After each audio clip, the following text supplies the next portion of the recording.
Hello, traders. Today is Thursday, July 10th, and this is my analysis for the US dollar Swiss, and we are on the 1 hour time frame. So the dollar Swiss did end up drifting down pretty far.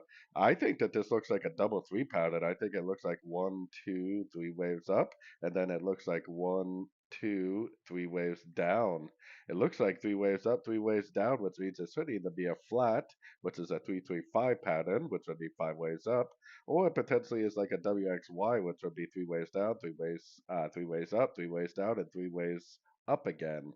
So I do think there is a very good chance that we are going to get at least one more push up.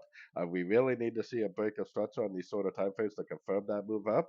If it doesn't break structure, it could possibly roll down, maybe even ground some more lows before it actually does continue back up.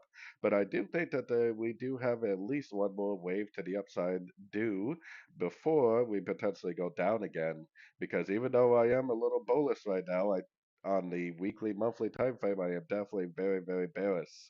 I am definitely looking at this whole move up on the daily as likely just a pullback to the weekly, monthly time frame downtrend. So anyways, don't forget to check out my free Discord channel linked over here in the corner. Take a look at my website, fxpipcollector.com. And as always, thank you for watching and happy trading.